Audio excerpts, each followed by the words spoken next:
एक और बहुत ही इंटरेस्टिंग सेशन होने वाला है और आज हम बहुत एक्साइटेड हैं क्योंकि हमारे साथ स्टूडियो में म्यूनिख से डॉक्टर नेहा शर्मा जुड़ी हैं जो कि आयुर्वेदा में एमएस हैं और इसके साथ ही उनका खुद का यूट्यूब चैनल है और वो काफ़ी एक्टिव हैं, काफ़ी शॉर्ट्स बनाती हैं, इंस्टाग्राम पे काफ़ी एक्टिव हैं और वो आयुर्वेदा को लोगों तक बहुत अच्छे तरह से पहुंचा रही हैं।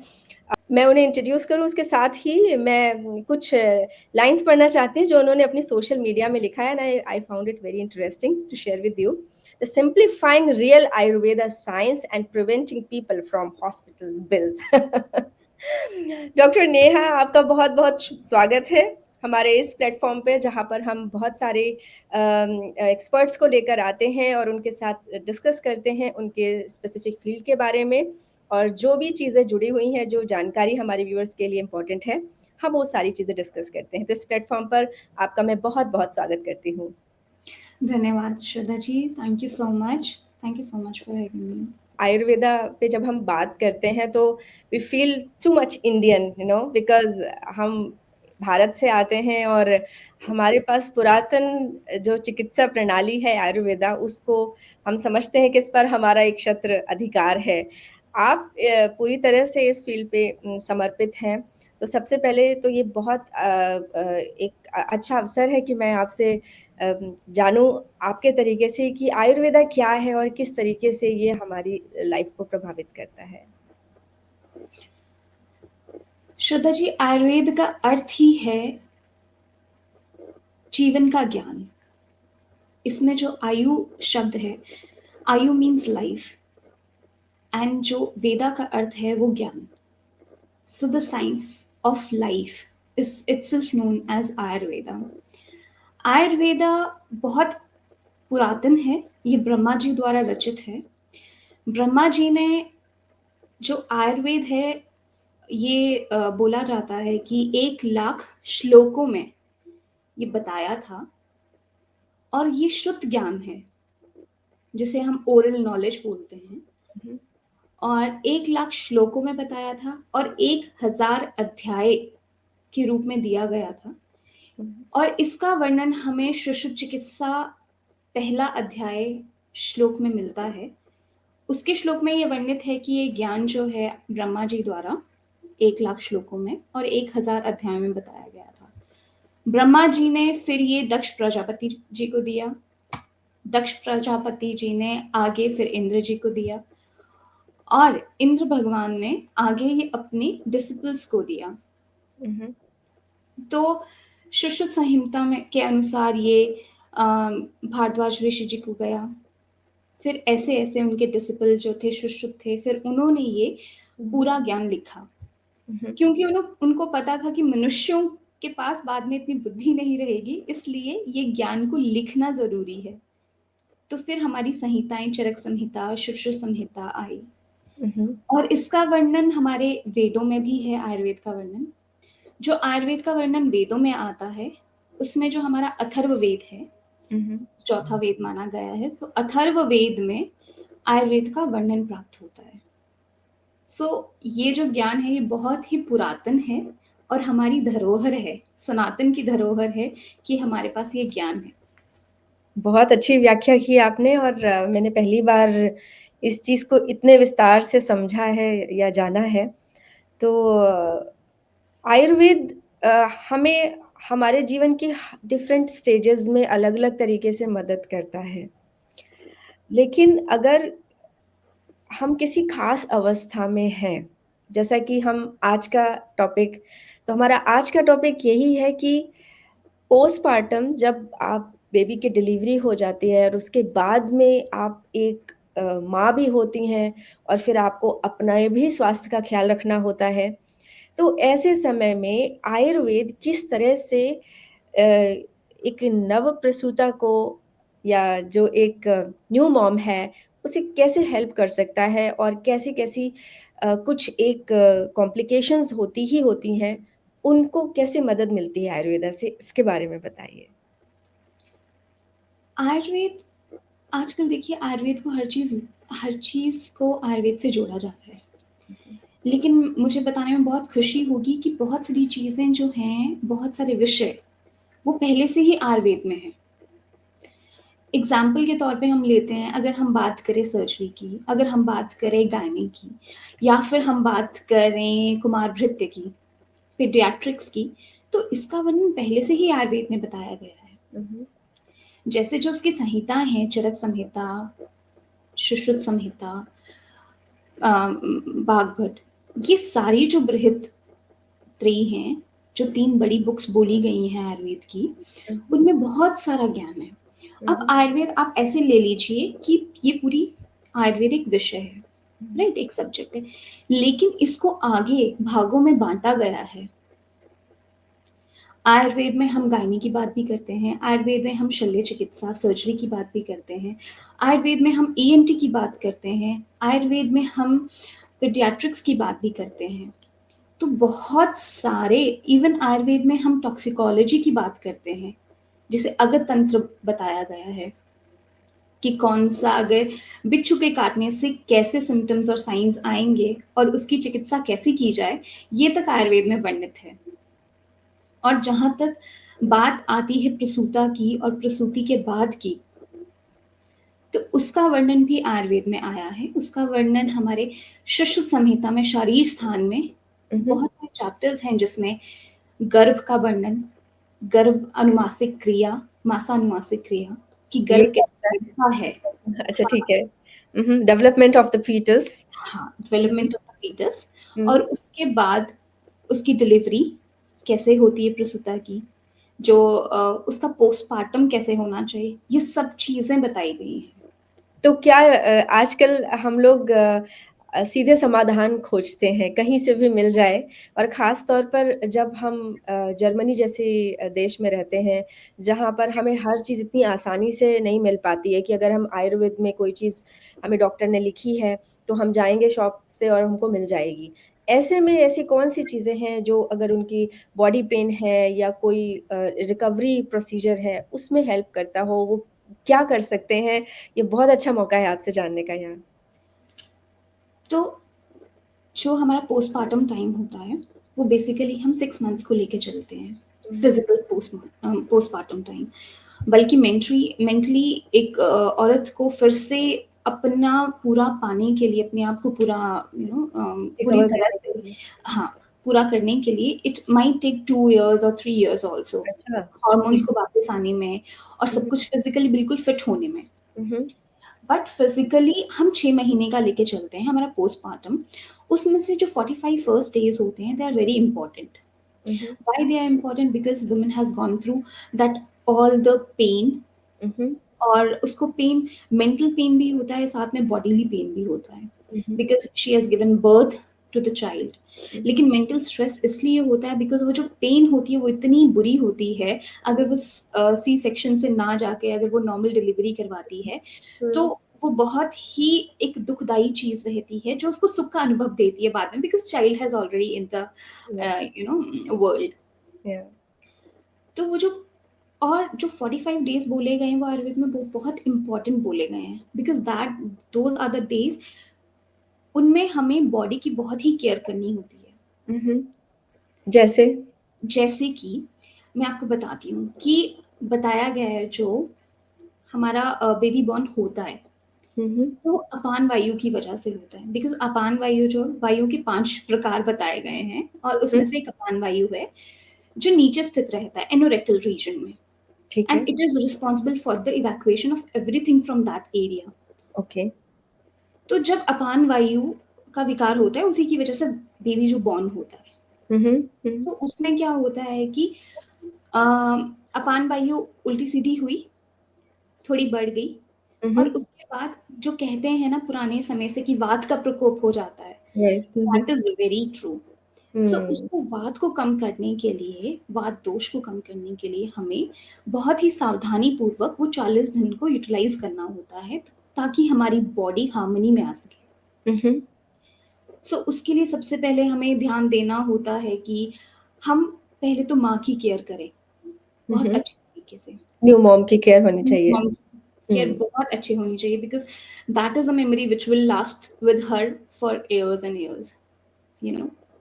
तो यहाँ पर मैं एक चीज़ बोलूँगी कि देखिए अगर भारत में कोई है तो पेरेंट्स भी आ जाते हैं हेल्प के लिए, है ना? जी। आपके और भी फैमिली मेंबर्स होते हैं मदद के लिए। लेकिन यहाँ पर आप देखिए हस्बैंड वाइफ जॉब कर रहे हैं और इसी समय में वो फैमिली वे में है, बेबी भी आते हैं। अगर पेरेंट्स भी किसी के आ गए, तो उनका भी ये होता है कि कोई हाउस हेल्प तो मिलती नहीं है उनको, तो वो पूरा time I have seen with many of my friends कि किस तरीके से उनकी मदर जो है वो किचन में ही लगी रहती हैं और जो न्यू मॉम है वो अपने रूम में बेबी के साथ अकेली होती है। ऑफ कोर्स हस्बैंड भी होते हैं लेकिन हस्बैंड को भी बहुत सारे काम जो होते हैं वो करने के लिए तो उतना पैम्पर तो नहीं हो पाते हैं वो लेकिन और कई बार किसी के घर से कोई भी नहीं आ पाता। सिर्फ हस्बैंड और वाइफ हैं और उनको एक छोटा-सा बेबी पालना भी है और खुद का भी टेक केयर करना है और क्या खाएँ उसको बनाने वाला कोई नहीं है, यू नो? तो क्या कर सकते हैं ऐसे सिचुएशन में because I have to pregnancy ask for them. Pregnancy के बाद ये बहुत इम्पोर्टेंट है कि हम खाएँ क्या? हुँ, आजकल अकॉर्डिंग टू मॉडर्न साइंस सब कुछ देना चाहिए। ये मैं भी मानती हूँ कि हर चीज़ देनी चाहिए। पर ऐसी चीज़ें ज़्यादा अमाउंट में ना लें जो बाद का प्रकोप करें।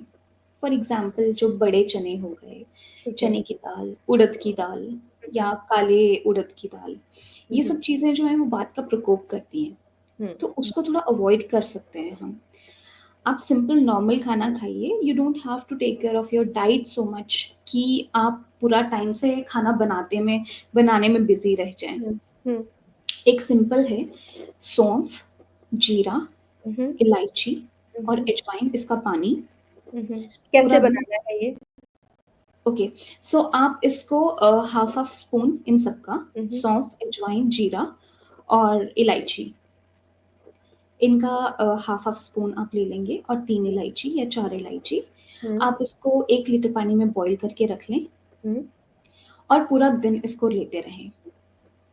अच्छा, इन अ स्मॉल अमाउंट अच्छा। आप ले सकते हैं, हाँ, 100 और 100 इसके एमएल साथ में 200 अगर और ज़्यादा प्यास लग रही है तो दूसरा तो कोई और नॉर्मल पानी रेमेडी ले ले सकते हैं, सकते हैं? लेकिन वो बट थोड़ा गर्म होना चाहिए। अच्छा ठीक है। हुँ, हुँ, तो ये आप पानी पूरा टाइम ले सकते हैं, पूरा दिन। हुँ, अगर खत्म हो गया तो फिर से बना लें। हुँ, हुँ, स्टोर करके रख लें, it will last up to 2 days. ठीक है। उसके बाद फिर एक तो पानी लेते रहें, which is hmm, very important hmm, क्योंकि आप बहुत डिहाइड्रेटेड होते हो उस टाइम पे, हुँ, डिलीवरी के टाइम पे। तो it is very important to hydrate yourself. Right. दूसरी बात है कि आप खाने में मूँग दाल, धुली मूँग, जैसे हुँ, हमारे सारे घरों में अवेलेबल होती है, हुँ, हुँ, और मसर की दाल कम मात्रा में, इनकी खिचड़ी या चपाती के साथ ले सकते हैं। हुँ, हुँ, फ्रूट्स में आप पपाया लें, स्ट्रॉबेरीज़ लें, बनाना लें पर राइप्ड बनाना लें, ओके। कच्चा नहीं। हुँ, हुँ। कच्चा बनाना कॉजेज़ कॉन्स्टिपेशन, लेकिन राइप्ड बनाना जो होता है, वो कॉन्स्टिपेशन को रिलीव करता है। तो ये फ्रूट्स खाने के भी कुछ स्पेसिफिक टाइमिंग्स होते हैं? कब खा आप सकते हैं दिन में मतलब? लें फ्रूट्स, हुँ, हुँ, आप दिन में ले सकते हैं फ्रूट्स। दिन में 10 बजे से लेके 4 बजे तक जब मर्ज़ी लें आप फ्रूट्स, 5 बजे तक। हाँ ठीक है। जी। Fruits you can take any time ठीक है। except very early in the morning and at night. और नाइट मिल्क में की कंज़म्पशन भी होनी चाहिए? भी सॉरी, मिल्क भी लेना चाहिए? हाँ जी, दूध कैसे? भी लें। हुँ, आप हुँ, 1 चम्मच रात को सोती वक़्त, बिकॉज़ पोस्टपार्टम में बहुत सारे पेशेंट्स होते हैं जिनको कॉन्स्टिपेशन की समस्या होती है। हुँ, दे सफ़र फ्रॉम कॉन्स्टिपेशन। तो कॉन्स्टिपेशन को रिलीव करने के लिए आप 1 ग्लास गरम दूध में 1 घी का चम्मच हुँ। डाल के ले सकते हैं। कब आप शुगर मॉर्निंग में ले लेंगे ये और एट सोते नाइट? वक़्त, अच्छा बेड ठीक टाइम है। पर। हुँ, हुँ। So it's a very good remedy for constipation. अगर आप घर पे हैं, आप नहीं जा पा रहे हैं बाहर, तो 1 चम्मच घी का, 1 गरम दूध में, अगर आप चीनी शुगर लेते हैं तो डाल लें, अगर नहीं लेते हैं तो बहुत अच्छी बात है। तो ये पोस्टपार्टम के लिए है, लेकिन कई पोस्टपार्टम बारी ड्यूरिंग द प्रेगनेंसी भी कॉन्स्टिपेशन की प्रॉब्लम होती है, तो तो वो ये भी प्रेगनेंसी में भी ले सकते हैं। ओके, ये बहुत इट्स अ अच्छी बात वेरी गुड रेमेडी। घी जो है वो लुब्रिकेट करता है हमारी गट लाइनिंग को, है। हुँ, हुँ। और जो मिल्क है, उसको वैसे ही माइल्ड लेक्सेटिव की कैटेगरी में रखा जाता है। ठीक है। तो इसलिए अगर वो लेंगे तो सुबह तक आप आपको लगेगा नहीं, आज अच्छे से पेट साफ हुआ है। बहुत अच्छा। अच्छा, कई लोग को मैंने देखा है कि वो लोग दूध नहीं पीते हैं। वो कहते हैं हम कर्ड ले लेते हैं, हम पनीर ले लेते हैं, पर जी। कुछ हम नहीं ले पाते हैं दूध। तो उनके हुँ। लिए क्या है?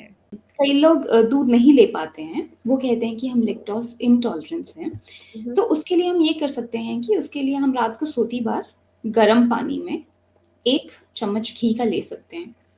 ओके। अगर वो लेंगे तो घी वैसे भी लुब्रिकेंट है हुँ, हुँ। और पानी जो है हमारी लार्ज इंटेस्टाइन तक जाता है, हुँ। तो वो मोल्ड करेगा। जो बोलस अंदर बना होता है, उसको वो तोड़ने में थोड़ी मदद करता है और ओके। उसको थोड़ा-सा वो सेमी सॉलिड स्टेट में पहुँचा देगा from a very tight state hmm, hmm. And it will help in relieving the constipation. ठीक है। ये तो बहुत अच्छी रेमेडी है कॉन्स्टिपेशन की, जिसके लिए आपको कहीं कुछ ढूँढने भी नहीं जाना है, सब कुछ घर पर अवेलेबल रहता है। एक और चीज़ है कि बॉडी पेन का क्या है? क्योंकि ये तो बैठ के बच्चे को फ़ीड कराना है, पूरा टाइम रेस्टलेस रहना है, तो इसका क्या उपाय है? देखिए बॉडी पेन के लिए पोस्चर जो है वो बहुत इम्पोर्टेंट है। ज़्यादातर हमारे जो फीमेल्स हैं, उनमें पोस्टपार्टम बॉडी पेन जो होती है वो बिकॉज़ ऑफ पोस्चर होती है। हुँ, hmm. Because when they sit हुँ, वो ऐसे गलत तरीके से बैठती हैं कि उनकी पीठ में दर्द हो जाती है। Because they have to handle the baby hmm, for at least 2 hours, 3 hours वो अपनी गोदी में रखती हैं बच्चे को। हुँ, हुँ, तो उसकी वजह से प्रॉब्लम कहाँ होती है उनकी बैक में, उनकी हुँ, अपर सर्वाइकल रीजन में हुँ, हुँ, और मेनली थोरैकोलम्बर रीजन में हुँ, हुँ, बहुत पेन हो जाती है। तो उसके लिए हम इस चीज़ के लिए हम ये कर सकते हैं कि first to improve the body posture. Hmm, hmm, body posture को जब आप बेबी को फीड करवा रहे हैं, हुँ, फर्स्ट थिंग तो लेट के फीड नहीं करवाना है, हुँ, हुँ, बिल्कुल भी लेट के फीड नहीं करवाना है। You have to get up, आप रखिए, 3 तकिए रख लीजिए पीछे। हुँ, हुँ, you have to be very comfortable while sitting कि आपको ऐसा ना लगे कि आप हल्का-सा भी स्ट्रेन कर रहे हैं। बिकॉज़ हुँ, जब आप स्ट्रेन करेंगे तो लेटली वो आपको पेन करेगा ही करेगा। हुँ, हुँ, so you have to be very comfortable while sitting. हुँ, हुँ, और दूसरी बात ये है कि जब आप बैठें, तो बेबी को ऐसा नहीं कि बहुत ही टाइट तरीके से पकड़ना है। ठीक है। Take a pillow on your lap, गोदी में एक पिलो रखें, उसके ऊपर बेबी को रखें और हुँ, ऐसे लैच करें इन अ जैसे हम बोलते हैं कि आपको 90 डिग्री नहीं लेना है बेबी को, हुँ, हुँ, राइट? हुँ, आपको हुँ, थोड़ा-सा टिल्ट करके लेना है। सो उसका जो हेड है, वो हुँ, ऊपर की तरफ आए हुँ, हुँ, और जो उसका पाँव है, वो थोड़ा नीचे रहें। हुँ, अच्छा। मतलब ऐसे स्ट्रेट ऐसे पोज़ीशन में नहीं रखना है नहीं उस करना है, you have to take your baby like this. Okay. और यहाँ पे आना चाहिए बेबी का हुँ, और पैर यहाँ पे आने हुँ, चाहिए। हुँ, अच्छा, जब आप ऐसे बेबी को लेंगे तो आपके हाथ में स्ट्रेन नहीं होगा। ओके। जब बेबी को हम अगर सीधा पकड़ेंगे तो you have to tight it hold it tight, hmm, right? हुँ, तो बेबी को आप टाइट जब होल्ड करते हैं तो आपकी सारी हाथ की मसल्स इन्वॉल्व होती हैं हुँ, हुँ, और वो फिर बाद में आपको या तो आपको टेनिस एल्बो हो जाएगा या कुछ और दिक्कत हो जाएगी या हुँ, आपको एल्बो पेन रहेगी, रिस्ट पेन रहेगी क्योंकि बहुत सारी फीमेल्स की शिकायत होती है जी मैंने तो अपने बच्चे को पकड़ के रखा और मेरे हाथ में दर्द है, कंधे में दर्द है, अब मैं क्या करूँ? So hmm, this hmm. Is condition of women after delivery. किस तरह की पिलो लेनी चाहिए बच्चे सो के लिए जब आप फीड करा रहे हो तो? Soft very soft pillow. नहीं, आजकल ऐसे शेप वाली भी पिलोज़ आती हैं। डू ऐसा यू वैसा रिकमेंड अगर एनी स्पेसिफिक? शेप वाली पिलो है आपके पास that is well and good. हुँ, हुँ, लेकिन अगर आपके पास वो शेप वाली पिलो अवेलेबल नहीं रहती है, you have very soft pillows because Germany में जनरली सॉफ्ट पिलोज़ अवेलेबल होते हैं। हुँ, हुँ, तो you can take them. You just have to आपको सिर्फ सपोर्ट करना है। ठीक है। हुँ, ऐसा हुँ, नहीं है कि आपको पूरा का पूरा बेबी पिलो पे रखना है। Hmm, you hmm, just have to support the baby. हुँ, हुँ, आप बेबी को अच्छे से सपोर्ट करें और उसके बाद अपना हाथ ऐसे रखेंगे तो your blood will also flow in a very good condition. Okay. जब ब्लड का फ्लो अच्छा रहेगा आपके हाथ में, हुँ, तो क्या होगा कि यू विल नॉट पेन, आपका हाथ में दर्द नहीं रहेगा हाँ, और उससे क्या रहेगा कि जब हाथ में दर्द नहीं रहेगा तो यू फील रिलैक्स। ओके। तो जब आप बेबी को लें, आप पिल्लो के ऊपर रखें, अपना हाथ यहाँ पे बेबी का सर रखें, पाँव ऐसे आएँगे and feel in a very comfortable position. So posture is very important. दूसरा, जो आफ्टर डिलीवरी पोस्टपार्टम के टाइम आपको आलती-पालती मार के नहीं बैठना है। अच्छा, इस तरीके से नहीं बैठना है। हाँ, हुँ, हुँ, जो हम कहते हैं कि हमारा सुखासन, हुँ, हुँ। You don't have to sit in sukhasana. I think वो पॉसिबल नहीं होता, पर वो कितने टाइम तक नहीं है, नहीं, डिपेंडिंग वही अपॉन द कंडीशन। मैंने एक्चुअली पेशेंट्स आई हैं मेरे पास और वो कह रहे they were like we didn't have someone at home और मुझे पता नहीं था इस चीज़ ओके। का कि हुँ, हुँ। पालथी नहीं मारते हैं और मैं पूरा-पूरा दिन वो आलती-पालती मार के बैठी रहती थी and they then developed some conditions afterward. ठीक है। तो ये तो कब तक नहीं अलाउड है या कब तक नहीं करना चाहिए? हमारा जो बॉडी की हील ऑल्दो 1 महीने में कंप्लीट हो जाता है नीचे से। हुँ, अगर आपको एपी भी दिया गया है, यू नो अगर आपके ये भी हैं, सीज़ेरियन सूचर्स भी हैं, तो वो कंप्लीट हो जाते हैं। 1 month is enough for the healing. हुँ, लेकिन हुँ, इंटरनल हीलिंग चलती रहती है। हुँ, हुँ, कहीं हम उसको फिर से हल्का-सा प्रेशर देके, हुँ, which hmm. Is abdominal pressure या फिज़िकल प्रेशर देके उसको फिर से हम दिक्कत ना कर दें। What is the right pose for feeding? आप सीधे बैठिए, पैर स्ट्रेट करके अगर बेड पैर पर हैं स्ट्रेट और करके सोफ़ा बैठिए पे हैं या तो जैसे नॉर्मली बैठते हैं, पैर नॉर्मली बैठते हैं वैसे बैठिए या take a pillow, put them below your knees और वैसा ले लीजिए ताकि थोड़ा आपका रिलैक्स हो जाए, हुँ, आपके हुँ, पैरों को रिलैक्स मिले। You can okay. Fold your knees, आप उनको फ्लेक्स कर सकते हैं, हुँ, एक्सटेंड कर सकते हैं, पर आपने साइडवेज़ नहीं करना है। हुँ, हुँ। तो ये टाइम पर बॉडी में स्टिफनेस भी आ जाती है। जी, तो ऐसा नहीं लगता कि बॉडी रिलैक्स फ़ील कर रही है। लैक ऑफ नाइट स्लीप भी इसका एक और कारण है कि आपको ये पोर्शन पे बहुत हेवी लगता है कि है ना, आपको कोई बस 2-4 दिन के लिए बस सोने दे। सोने दें। कुछ है नहीं, because they have gone through such a long है ना? पूरा लेबर फिर एक पेन। अलग ही ड्यूटी और एक अलग ही पैटर्न शुरू हो जाता है। उससे कैसे ओवरकम करें, कैसे डील करें? देखिए, जब आपकी बॉडी ये बोलती है कि आई नीड स्लीप, तो उसको स्लीप चाहिए होती है, उसको नींद चाहिए होती है, because hmm, your body is saying that. हुँ, हुँ, जब बच्चा सोता है, उसके साथ सो जाइए, बिकॉज़ शुरू के 1 महीना, 2 महीना बच्चा 18 घंटे सोता है।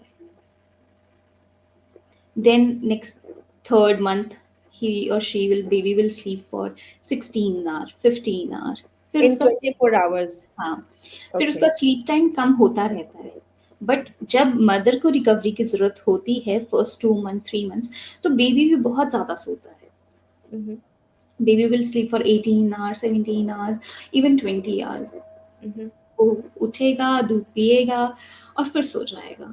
हुँ, उठेगा, दूध पिएगा, थोड़ा-सा खेलेगा, फिर सो जाएगा और यही हुँ, उसका रूटीन रहता है। सो हुँ, आई वुड एडवाइज़ कि जब बेबी सो रहा है, आपने मान लीजिए दूध पिला दिया बच्चे को, उसके बाद आप भी रेस्ट कीजिए। यू डोंट हैव टू कई हम ऐसे सोचते हैं कि अच्छा बच्चा सो रहा है तो we should do all household of course course यही होता है। कि जो नॉर्मली भी तो है ऐसा ही वो होता फटाफट कर लेते हैं। पर है। आई वुड एडवाइज़ कि जब बेबी सो रहा है, sleep for 2 hours. In day time. हाँ, in day time. Take hmm, rest because rest is very important. हुँ, हुँ। अगर आप सोएँगे नहीं तो आपका वही वात प्रकोप होता रहेगा और उसके बाद फिर से वो सब चीज़ें रिपीट होती रहेंगी कि अच्छा ये हो रहा है, मुझे रेस्टलेसनेस हो रही है, बॉडी मेरी ठीक से काम नहीं कर रही है। Any kind of specific oil for a new mom for body massage or so, which can help? आप हाँ जी, आप धन्वंतरि तैलम ले सकते हैं, Mhm. Which is very good. Is this available in Deutschland? A, Amazon पे अवेलेबल है अच्छा, ठीक है। धन्वंतरि तैलम। अगर नहीं तो आप इंडिया से भी मँगवा सकते हैं बिकॉज़ कोई ना कोई आता रहता है। हुँ, हुँ। अगर नहीं आए तो अमेज़न पे इट इज़ अवेलेबल। ठीक है। हुँ, हुँ। और उसके बाद फिर आप महानारायण तेल ले सकते हैं। हुँ, हुँ। ये भी आपको अमेज़न पे अवेलेबल हो जाएगा। हुँ, थोड़ा हुँ। कॉस्टली होगा अगर इंडिया से लाएँगे it will be more cheaper than what is available कोई इन। ख़ास तरीका है इसे अप्लाई करने का उसको गरम करके थोड़ा-सा या वैसे ही कर सकते हैं एंड देन ये तेल थोड़े थिक होते हैं because they are medicated oils. Mhm. So medicated oils ऐसे रहते हैं कि हल्के से बहुत थोड़े से स्मेली होते हैं Mhm. और थोड़े से ये पंजेंट स्मेलिंग और थोड़े से थिक रहते हैं, तो इट्स नॉट वेरी इजी कि हम बहुत अच्छे से जैसे हम कोकोनट ऑयल को लगाते हैं वैसे लगा पाएँ। तो आपने एक कटोरे पानी में, Mhm. गर्म पानी में, you Mhm. Can put that bottle into it Okay. और उसको फिर पानी में गर्म करें, Mhm. Not directly heating up, Mhm. पानी में गर्म करें उसको, and then you can apply over all over your body. Mhm. जैसे हमारे पुराने ज़माने में दाइयाँ आती थी हाँ, मसाज करने, सो हाँ। That is only the reason behind कि थोड़ा-सा तेल जो होता है वो बात को कम करता है। अच्छा। So that was the reason, scientific reason कि वो मसाजें होती थी। और ब्लड सर्कुलेशन भी ब्लड मेंटेन सर्कुलेशन करता है। बढ़ता है, इन्फ्लेमेशन कम होती है Mhm. और ये तो सारी चीज़ें टिश्यू रिपेयर को प्रमोट करता है। ओके, तो ये वीक में कितनी बार अप्लाई कर सकते हैं? आप रोज़ कर सकते हैं। ठीक है, what is the best time after after taking the bath और बिफोर? मैं ऐसे नहीं बोलूँगी कि बेस्ट टाइम क्या है, पर मैं ये सजेस्ट कर सकती हूँ, more the oil will remain on your body, Mhm. more it will be taken up by the body tissues. Okay, So आप रात को मसाज करके सो जाइए अच्छे से, so क्योंकि रात को be बहुत अच्छी there नींद for a आएगी longer time. आपको। Like we do अच्छी, the head massage, या doing it in the night time will give you more time to get into your absorb the sleep. oil. Yeah. But I will not suggest this for head massage because the scenario has changed, and nowadays head massage is, you know um, we should always lift our oil, leave our oil on the scalp only for 2 to 3 hours, not more than that. अच्छा, ऐसा होना चाहिए क्या? रात भर नहीं हाँ छोड़ना जी। उसको? रात में नहीं छोड़ना। अच्छा, तो ये तो मेरे सो लिए कमिंग न्यू बैक, इन्फॉर्मेशन है बिकॉज़ मुझे लगता था कि अच्छा मैंने रात में मिस कर दिया, तो दिन में तो ये अभी डाला है और अभी इसको वॉश कर बिकॉज़ दिया। हम ऐसा सोचते थे कि रात में बहुत अच्छे से हमारे सिर में बल्कि अच्छे से एब्ज़ॉर्प्शन होगी। हुँ, हुँ। तो एब्ज़ॉर्ब जितना करना होता है स्कैल्प में वो कर लेता है। लेफ्ट ओवर ऑयल जो होता है that is the house for this thing dandruff and सारा बैक्टीरिया के लिए। So So that do is you why do you recommend any hair oil for new moms? Coconut oil Is okay? Is the And best. how frequently they should put the oil on? Once a week, Once a once a week? Week is और enough. कहते हैं ये head को cover करना चाहिए। What's the reason behind it? That is the reason कि वात प्रकोप होता है। अच्छा, तो बिकॉज़ वो बाहर ठंडा जाते वक़्त रहता है, या फिर घर में भी कवर करना चाहिए? घर पे इतना कवर करके मत रखो, वन्स यू आर आउट हल्का-सा स्कार्फ लगा सकते हैं आप। हुँ, हुँ, हुँ, हुँ। But if your body is good, if your body is not water type, तो अच्छा। तो फिर आप नॉर्मली जा सकते हैं, बट आई वुड रिकमेंड कि हल्का-सा स्कार्फ पहन लो सो दैट वो शीत ना, वो ठंड ना लगे आपको। हुँ, हुँ, हुँ। डायरेक्ट जो बिकॉज़ कहते हैं ठंड में एक्सपोज़र डायरेक्ट, नहीं हो जाए आपका। हाँ। सो हुँ, बाकी you can do whatever you want to, it's not like that कि आपको हेड कवर करके रखना है, आपको बहुत सारे कपड़े पहन के रखने हैं। हुँ, नहीं, हुँ, दैट इज़ नॉट एडवाइजेबल। आज के सिनेरियो में वो चीज़ें नहीं है कि आपको बहुत सारी चीज़ें पहन के रखना है, you have to cover yourself, you have to cover your mouth. नहीं, just be at the room temperature. हुँ, don't hmm. Expose yourself to AC और ठंडा पानी और ये सब चीज़ें। Just be at room temperature, आपको जो अच्छा महसूस हो रहा है बस वो करें। So we have discussed how a new mom or during the postpartum time you can relax yourself, can eat healthy, and also prevent so many other complications. I think Ayurveda is really helpful, and I'm so thankful to Dr. Neha Sharma who has come here and shared all these information with us. I thank you, Dr. Neha, and I wish that whenever I invite you next time to discuss many other topics, you will come and share your knowledge. Thank you so much Shraddha ji. This is my, मुझे ये मौका देने के लिए कि मैं अपने views आपके व्यूअर्स के साथ शेयर कर सकूं, and it was pleasure to be here, and thank you so much once again. बिल्कुल, आप जिस फ़ील्ड से हैं, उस फ़ील्ड से रिलेटेड लोग यहाँ पे जर्मनी में इतनी आसानी से नहीं मिलते हैं, तो it's a privilege that I just came across with your profile, and then I got to know that you are really very well, into presentation Ayurveda in a such good manner. And I will advise my viewers to go to your channel and watch so many other topics and get benefited out of it. Thank you so much once again, Dr. Neha. And we'll come again, viewers, and we'll discuss so many other topic related to Ayurveda and so many other things. Till then, thank you so very much. Subscribe the channel and be healthy. Namaskar. Namaskar.